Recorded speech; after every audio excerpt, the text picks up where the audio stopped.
You're watching the 5 Minute Bark Podcast on YouTube. If you like this episode, you just may like many more. Subscribe today by clicking the red subscribe button in the top right-hand corner.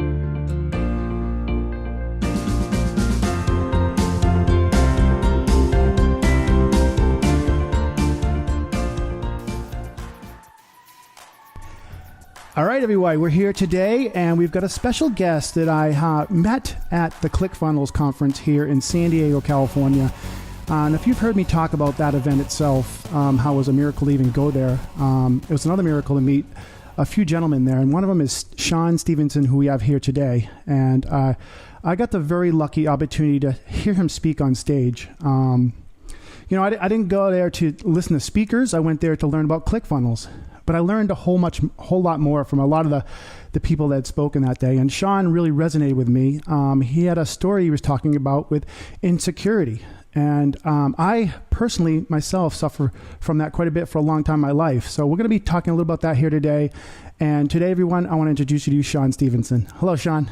How are you, my friend? Good. Thank you so much again for coming on here today. I know you have a very busy schedule. We got rescheduled before because you were overwhelmed, is what I understand. I had a lot of things on my plate and had to take some things and push them back a little bit. And with our schedule, we travel a lot, and that can be really taxing, especially if you're not home for a long period of time, not sleeping in your own bed, not in your own gym, working on your own routines.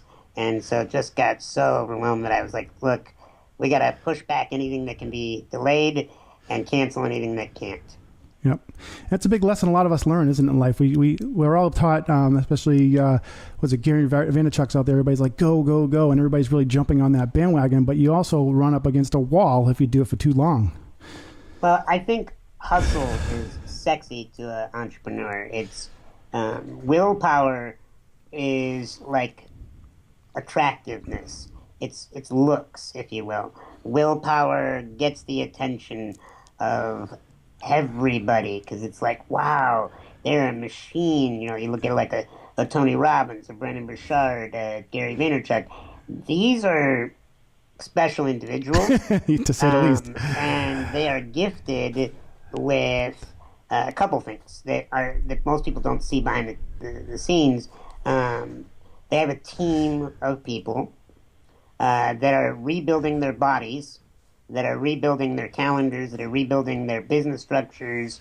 They're not doing it alone. And, when you go into a guy like Gary Vee, he is nonstop from the moment he wakes up to the moment he goes to bed.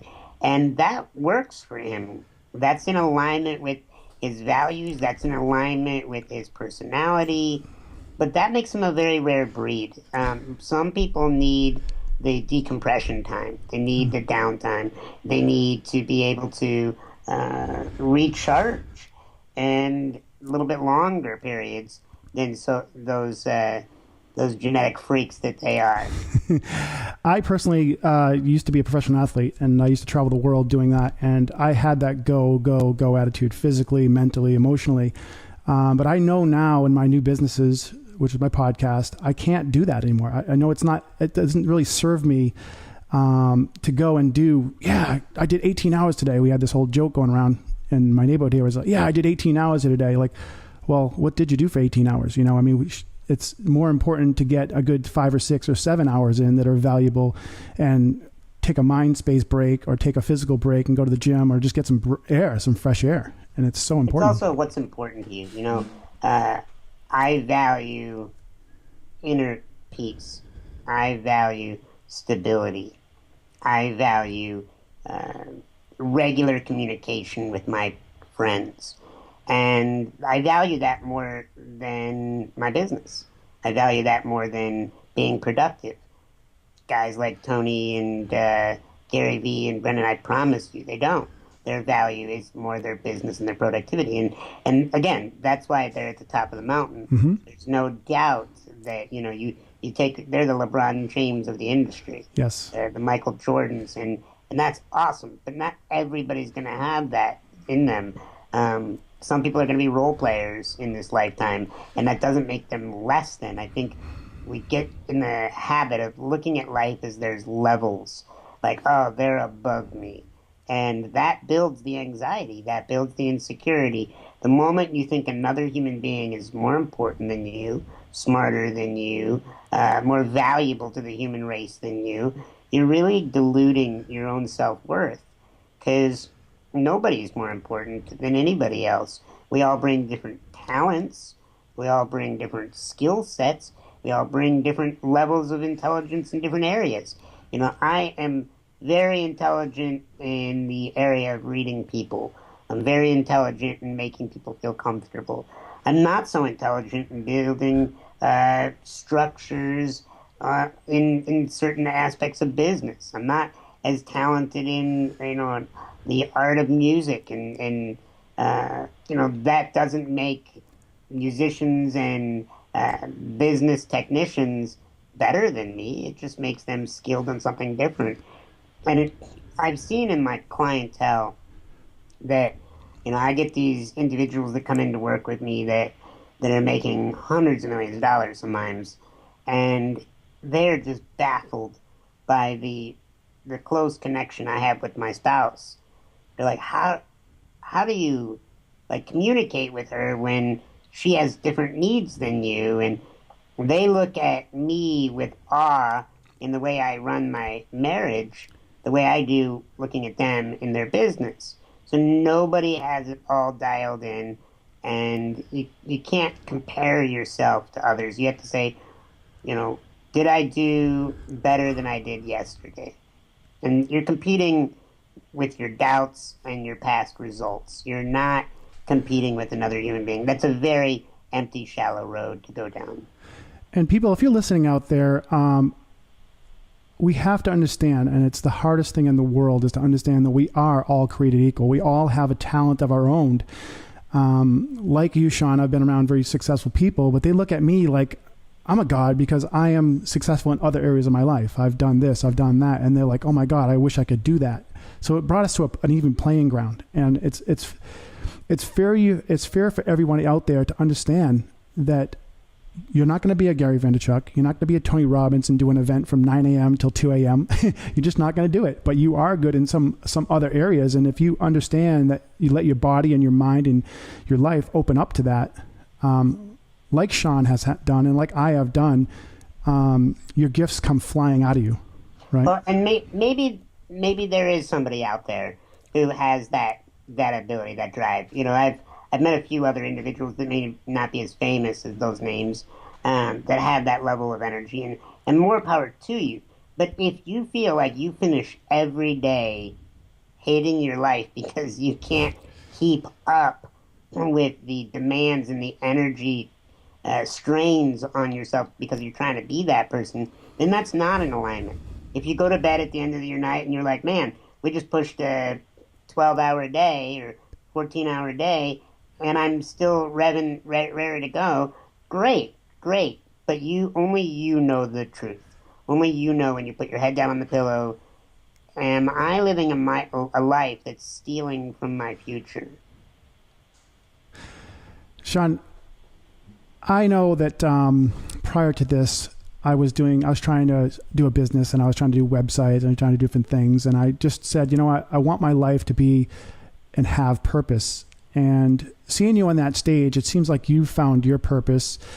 And in what part of your life did you decide that, listen, I am going to tackle this. I am going to get on a stage. I am going to share and breed the overcoming of insecurity? So I think I was maybe about 7 years ago, and I had been speaking at that time for 22 minus 7. We're getting old, aren't we? Yeah. So, I was never really good at that. So, I had been speaking for quite a while, and the power of mentorship had a lot to do with it. One of my mentors said, you're trying to be all things to all people, Sean. You want to be the expert in health. You want to be the expert in relationships. You want to be the expert in building a business. You want to be the expert in all these things. But what were you born to do? Like, why were you born? What was what was the reason that matter came together around your soul to bring you here? And he asked me over and over, why were you born? Why were you born? And I kept coming out with answers. And after about 90 minutes or so, I was so frustrated with him that I just looked at him dead in the eye and I was like, I was born to rid this world of insecurity. And then hairs on the back of his neck stood up and he said, yes, you were.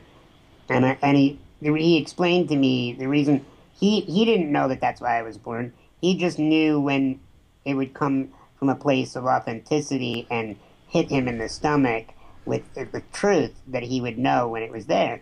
And I take a lot of stock in my mentors. I take great pride in developing relationships with my mentors.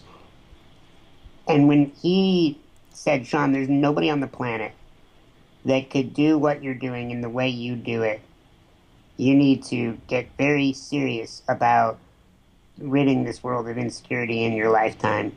And it's a lofty goal. It makes people uncomfortable. Some people think, how dare you? I mean, I've had people come up to me and say, I didn't like you when I heard that. I thought that was ridiculous. I thought you were being delusional. But then I looked at it and you were making my goals feel small. And so I was more upset with that than anything to do with your goal. And when you play big and when you think globally, uh, you're gonna rustle people's feathers. You know, you're gonna uncover their own insecurities. When you ruffle people's feathers, you're gonna get flack. People are gonna come attack you emotionally, verbally, um, and you got to be prepared for that. And I've been doing this for 22 years now, and I've had my fair share of haters and doubters, and I gotta say though, none of them have even come close to stopping me as much as my own fears, my own doubts, my own insecurities. You know, countries fall apart from within, governments fall apart from within, empires fall apart from within. It's not an external foe that usually brings down an organization or a person. It's their own feelings of lack of self-worth. So I've had a good month or two to prepare for this interview here, Sean, and I've thought a lot about insecurity. And one of the things and maybe you can help me with this, is okay. So we have the idea of ridding security, but we have the idea of competition.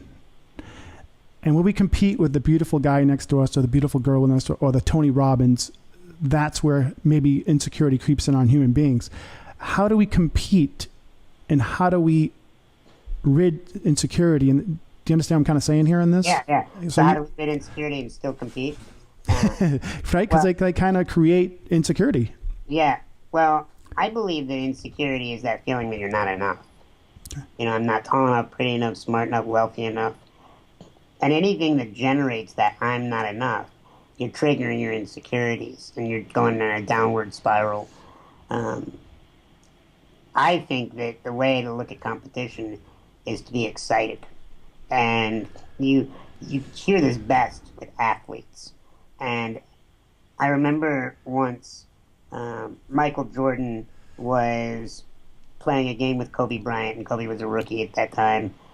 And Michael Jordan had faked Kobe Bryant out. And Kobe was just like, how did you do that? And there's this famous picture of Kobe and Michael at half court in the middle of a game, waiting for the ball to be thrown in or a timeout or something. And they're both leaning forward, holding their shorts down at the base of their shorts, and they're just talking. And I heard an interview years later, and Jordan explained to Kobe, because you're leading with your upper body. Basketball's all on the legs. And he was explaining to Kobe how to be better as a player, to fake out his own team, to fake out the Bulls. And people ask him, why would you teach your competitor to be better? And he goes, because I want the best competition thrown at me. You know, a very secure human being says, I want to get defeated only by myself and not by an external foe. So therefore, I want the best competitors to show up in my space because it raises my game. So I believe that true insecurity is, oh, I hope my competitor is not good. True security is, I hope I get matched with the best. You know, when I go up on stage, I'm hoping to follow Tony Robbins. I'm hoping to follow Gary Vaynerchuk. I'm hoping to follow these people that are filled with energy and having huge personas. I mean, I followed people like Richard Branson, the Dalai Lama, and I just recently was on a cruise ship and spoke right after John Legend, the singer, did this huge tribute to Harry Belafonte, and the crowd went nuts, and they thought that was the end of the show, and they started to leave. And that's when they introduced me. And so as I'm getting out on stage, half of the audience has stood up and head to the exit. And I'm like, oh no, they didn't. And at first I wanted to curl into the fetal position and suck my thumb. And then I'm like, no, you got to get out there, Sean. You got to convince these people that they haven't seen anything yet. And I immediately switched my speech up on the fly from serious to comedic, because I know no one leaves a good comic on the stage, if you will. And I just started teasing the whole experience of the event, and people started laughing. And as they started laughing, they started coming back in, sitting back down. I've never seen that, where half an audience is about ready to leave, and then they come back in and sit down.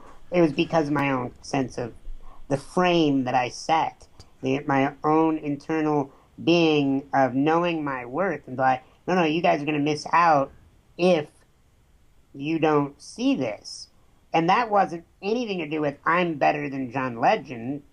It was, hey, let's build on what awesome energy John Legend just brought to this stage.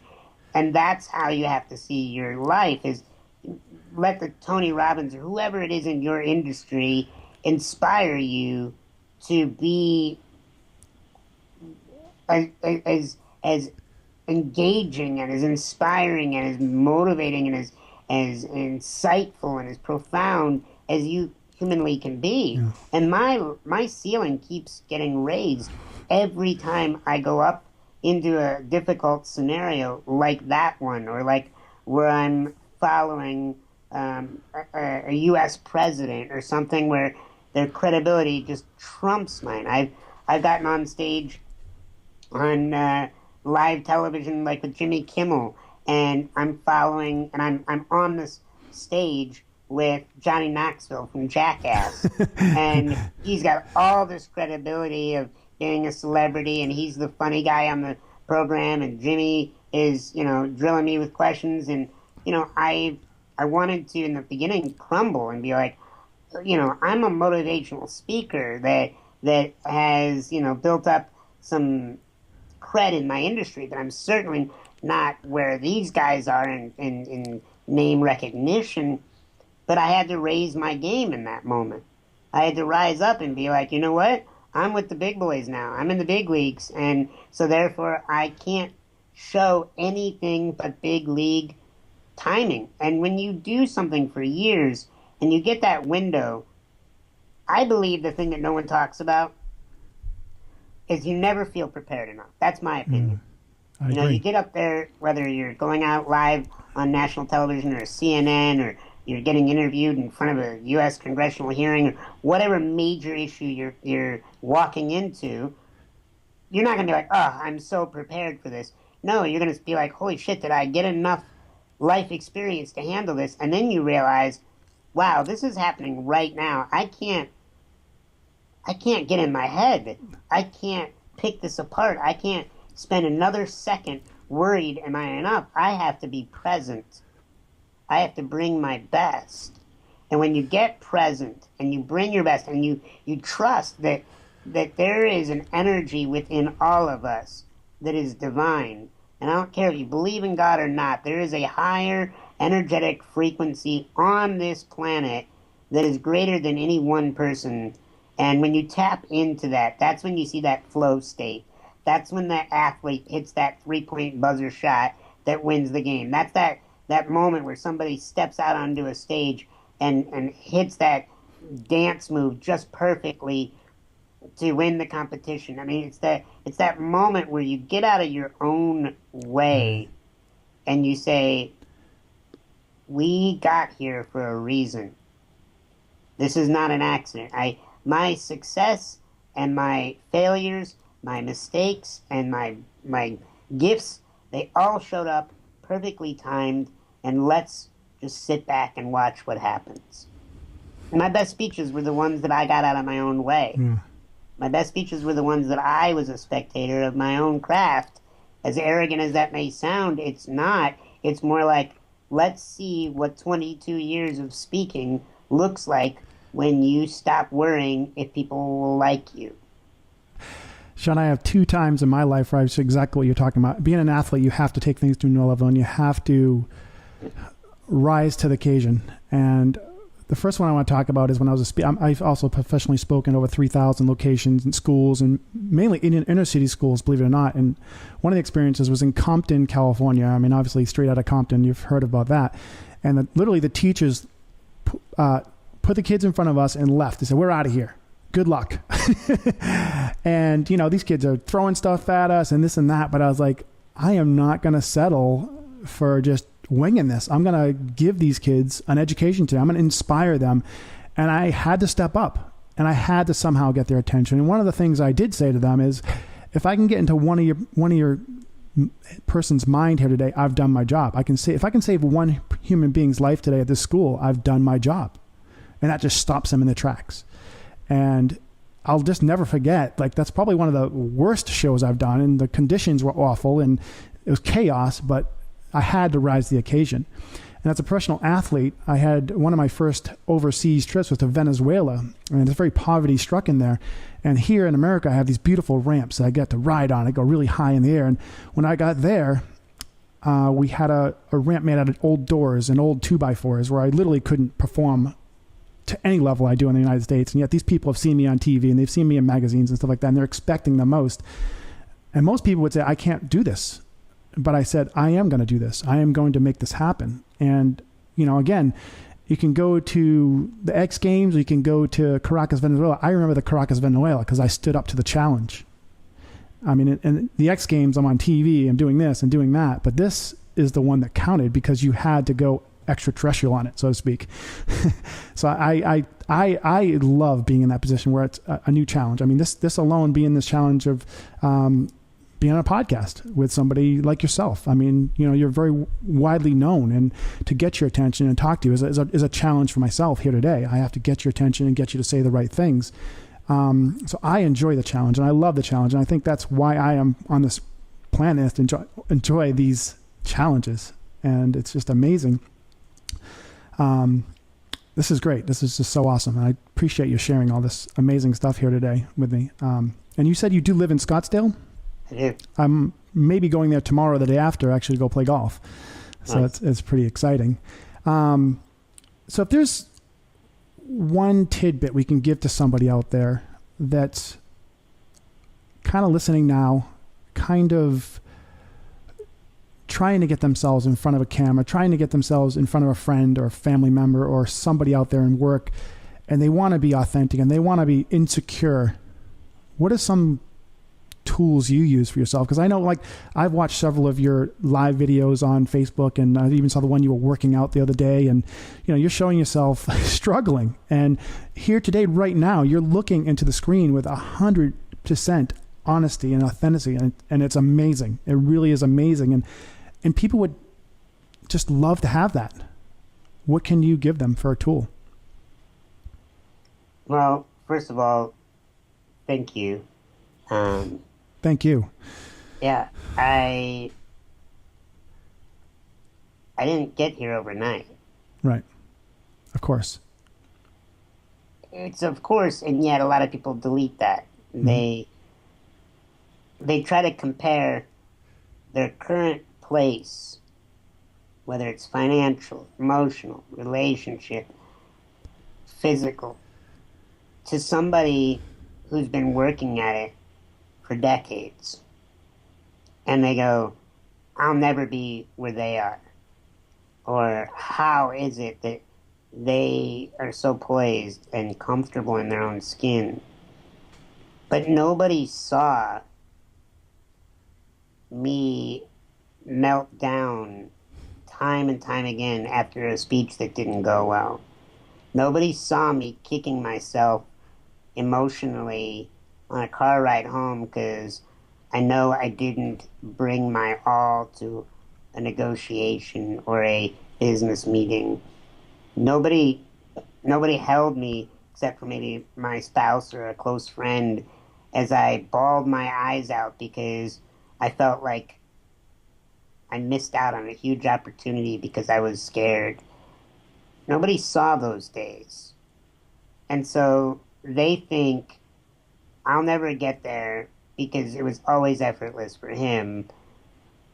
And it wasn't. And it's still not. And I don't care who the listener looks up to, what celebrity or hero or athlete or politician or whomever it is they look up to and they say, oh man, I'd love to have that person's confidence or wealth or relationship. But you didn't see what they had to do to get there. You didn't see the 200 bone fractures that I experienced growing up.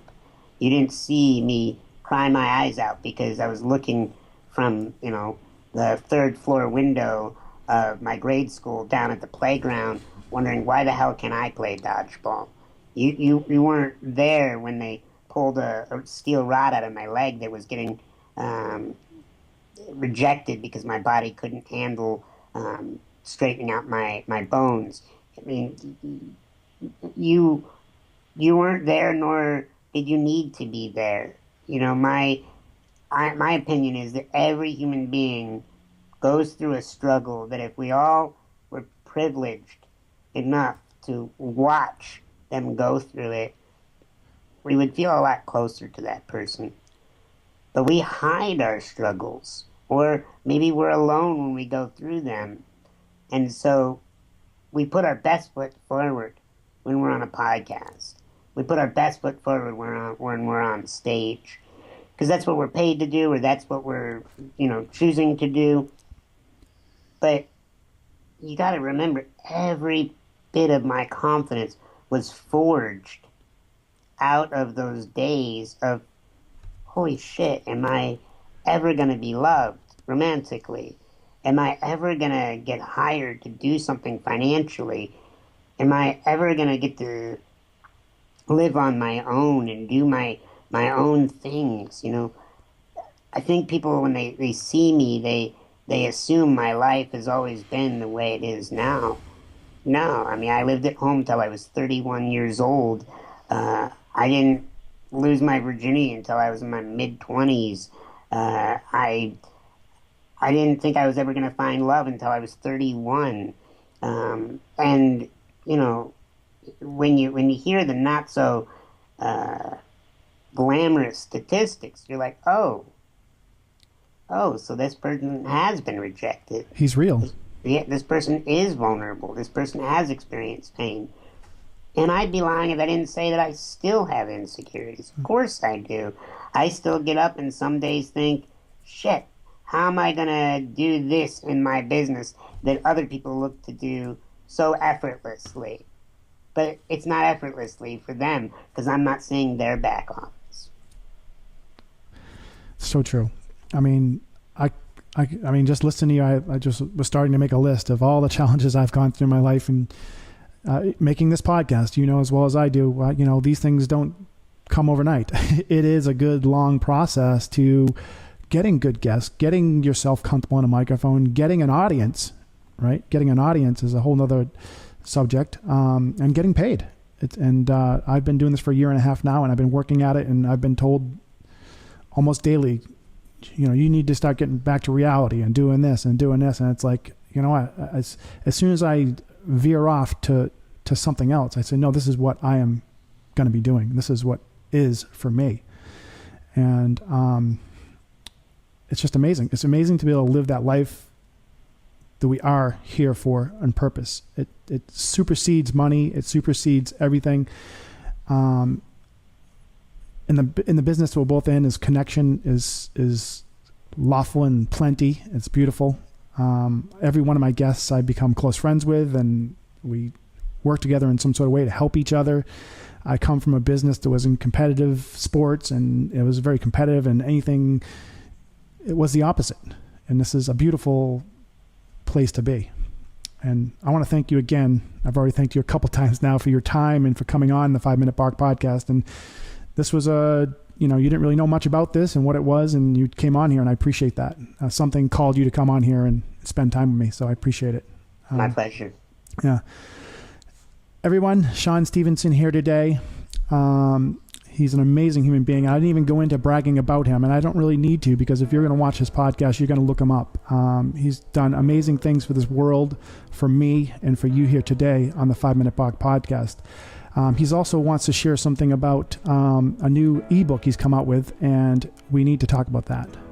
Yeah, so people have been asking me for a long time, Sean, how are you so positive? And I didn't even like the word. I was like, I'm not positive. I'm optimistic, but positive seemed like pie in the sky mentality. But they just kept asking and asking. And then one day I woke up and went, wait a minute. If people think the answer is being positive, then offer them your secrets to being positive, and then in the secrets you can explain what it took. And so we put together a package that is a ebook that you can read in one sitting. You can sit down and go cover to cover. Most people don't know, but I'm pretty strongly dyslexic, and I put the ebook together in a way that somebody with strong dyslexia could get to pretty That's quickly. Me. And just how it's spaced out, how it's written. You can read it in about, say, anywhere from 45 minutes to 2 hours. You could get it done, depending on your reading speed. It's got the audiobook, so me reading it on audio. And it's got 3 webinars they were live and they were recorded. How to stay positive in your relationships, how to stay positive with wealth, and how to stay positive in staying healthy. And it's got my ebook for kids called How Youth Can Succeed. And the name of the ebook is called How to Stay Positive When Life Gets Crazy. And anybody can be positive when life's going smoothly, but how do you stay positive when life gets crazy? And so all those things you can get at for one investment on the staypositive.club. That's staypositive.club. Awesome. And everyone, on his Facebook page, he's got numerous videos of how he's talked about these ebooks and some of the circumstances where he had to stay positive in his life. You can spend hours just enjoying his authenticity and knowledge. So I encourage you to look at his Facebook page. And it's Sean. The best way to go to Facebook is just go to SeanStephenson.live. Live. There you go. All right, everybody, this is it. Again, Sean, thank you again for coming on here today. And audience, thank you for listening here today to the 5 Minute Bark. We appreciate you. Both of us appreciate you so much. Without you, we would not be speaking. So, and that's it for today. Bye, everybody. Hey, everybody. Learn from the best. I have now interviewed over 130 guests, and what I've learned was mind-boggling. So I've taken this, packaged it into a number of different courses to help you learn cutting-edge techniques my guests took years to learn. We have over 10 courses available, and these courses will reveal secrets on things like how to become a fearless public speaker, master social media, utilize YouTube, branding for your company, and a whole lot more. Each course includes a presentation along with expert advice from different guests from my show in an interview setting. I can promise you this, everybody, these courses are easily valued at over $300 each, and they're not a simple PDF download. So get your first free course here today at free.codydog.com and start expanding your mind, expanding your education, and get inspired. Hi guys, Billy Joe Murphy. I just wanted to give a shout out to Dennis and say thank you. I recently got his public speaking course and it was just so amazing, so helpful that I'm actually doing this video right now. Dennis really presented the information with so much authenticity and so much vulnerability that actually made it feel doable. and made it feel like you can do it yourself. So I just wanted to say thank you so much, Dennis. You're such an inspiration. Keep shining your light. Your bark is getting louder and wider, and I love it. So here's to Dennis. Thank you so much, and hope to be on your show someday soon, Dennis. Thank you. Mwah. Namaste. And then I also started taking Dennis's course, and I love the course. There's so much good content in it. One of my favorite sections that I recently completed was the speaking section, the different modules on public speaking, and I recently had a bunch of public speaking events lined up, so watching those videos, it really helped me get into state, get confident, and come up with some really good ideas to have a more effective presentation.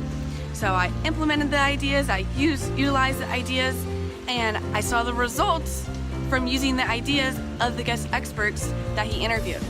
So I just can't thank Dennis enough. I am so excited to see how my interview evolves. Once you have that interview, you have it for life. You have the footage for life that you can put in a media kit, you can put on your social media, on your website, you can show people.